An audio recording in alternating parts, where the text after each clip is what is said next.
Prince William and Prince Harry's relationship remains one of the most closely watched and painful divisions inside the modern royal family. Years after Harry stepped back from royal duties and moved to the United States, the distance between the brothers still appears far from healed. And now, fresh comments from a former royal aide have put renewed attention on what may be William's biggest red line when it comes to any possible reconciliation. According to Elsa Anderson, who previously served as Queen Elizabeth II's press secretary, William's concern is not simply that Harry left royal life. The deeper issue appears to be the way Harry's current position is viewed inside the palace. No longer a working royal, but still publicly connected to the royal identity, royal titles, and royal platform. For William, as the future king, that kind of halfway arrangement is reportedly not something he is willing to accept. That is where the phrase non-negotiable becomes so important. Anderson told People magazine that William sees Harry's current setup in America as fundamentally unacceptable. In her view, the Prince of Wales would not accept a situation where Harry lives independently outside the royal system while still benefiting from the recognition, access, and influence that comes with being royal. That is not just a personal disagreement between brothers. It goes directly to the future structure of the monarchy. Harry and Meghan's decision to step back in 2020 changed everything. At the time, many people saw it as a family crisis, but it quickly became an institutional crisis as well. The idea of being half in, half out of royal life was controversial from the beginning. Could someone leave the duties, pressures, and restrictions of the working monarchy while still keeping some of the public advantages of royal status? For the palace, the answer was largely no.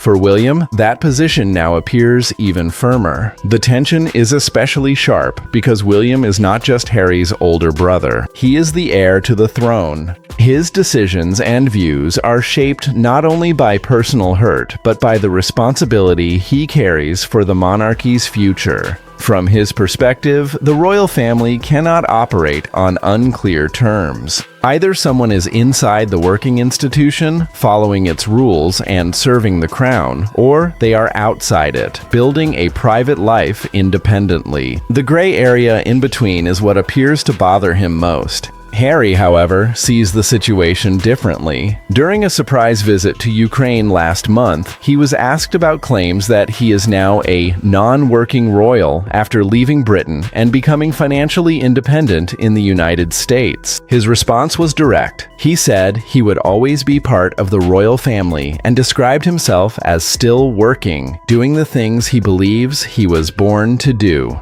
That answer shows exactly why the divide remains so difficult. Harry does not see royal identity as something that disappears because he no longer carries out official duties on behalf of the king. He was born into the family. He remains the son of King Charles and the brother of Prince William. He continues to use his platform for causes connected to service, veterans, mental health, and humanitarian work. In his mind, that is still meaningful royal work, even if it is no longer controlled by the palace. But for William, the issue may be less about Harry's personal sense of purpose and more about public perception. If Harry continues to present himself as royal while operating independently, it risks confusing the line between official royal service and private celebrity influence. That is a serious concern for a monarchy that depends heavily on discipline, hierarchy, and public trust. This is where the brotherly rift becomes much bigger than emotion. Of course, there is personal history. William and Harry were once seen as inseparable, two brothers shaped by tragedy after the death of Princess Diana. For years, the public viewed them as a team, two young princes who understood each other in a way no one else could. That image has now been replaced by distance, silence, interviews, accusations, and carefully worded briefings. But underneath the personal pain is a constitutional and institutional question. What does it mean to be royal in the modern age? Is royal status a family identity that follows someone forever, or is it a working role with obligations and limits? Harry seems to lean toward the first view. William appears to be defending the second. That difference may be why reconciliation has proved so hard. If the disagreement were only emotional, time might soften it. Family members can apologize, forgive, and slowly rebuild trust. But when the disagreement involves the future of the monarchy, the stakes become different. William is preparing for the day when he will be king. He cannot afford uncertainty around the role of non-working royals, especially one as globally famous as Harry. The public also plays a role in keeping the issue alive.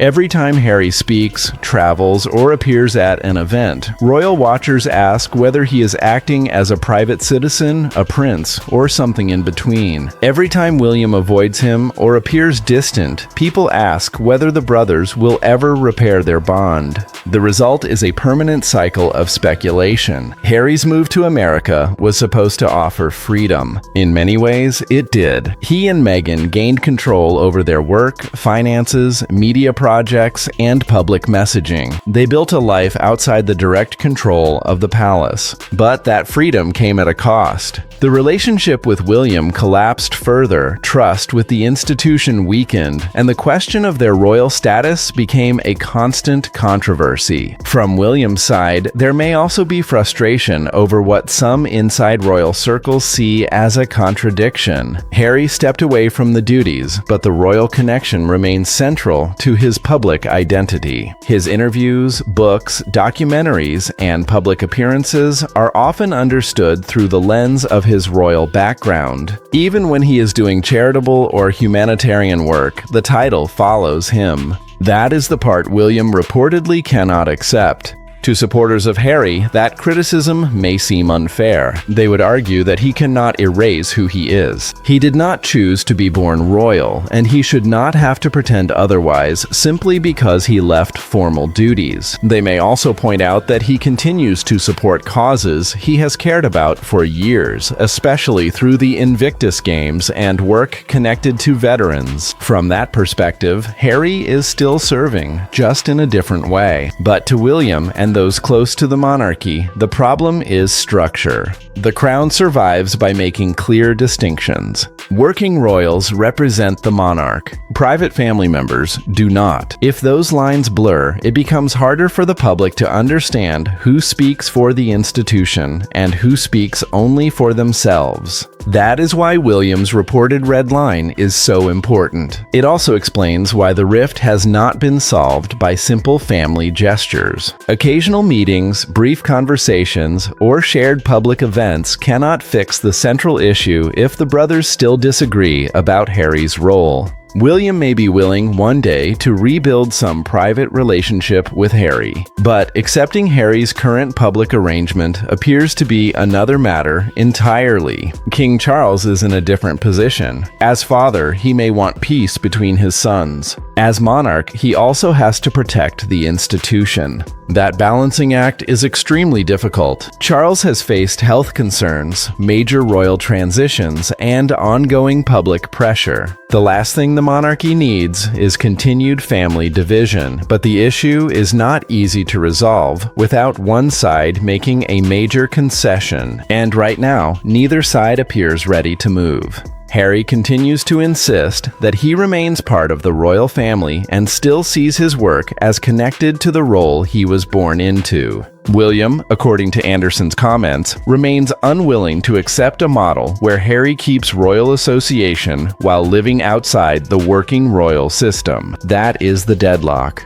The timing also matters. William is becoming more central to the monarchy's future with every passing year. As King Charles continues his reign, William's role as heir grows more visible. He is not just thinking about the present, he is thinking about the monarchy he will inherit. That future monarchy may be leaner, stricter, and less tolerant of blurred roles. If that is the direction William wants, then Harry's current setup becomes a symbol of exactly what he wants to avoid. For Harry, that may feel like rejection. From his point of view, he may believe he is simply living his life, supporting causes, protecting his family, and continuing to serve in a way that feels authentic. But from William's point of view, authenticity is not enough if the arrangement creates confusion or undermines the rules of royal duty. That is why the phrase, "I will always be part of the royal family," carries so much weight. It is true on a family level. Harry will always be King Charles's son. He will always be William's brother. He will always be part of the royal bloodline. But being part of the family is not the same as being part of the working monarchy, and that distinction is at the heart of the current conflict. The public often wants a simple ending, a hug, a reunion, a private apology, a Christmas appearance together, but the reality is more complicated. The brothers are not only divided by hurt feelings, they are divided by competing definitions of duty, independence, and royal identity. For now, William's reported stance suggests that any future reconciliation would need clear boundaries. Harry's royal connection cannot be used in a way that appears to mix private independence with institutional privilege. That seems to be the line William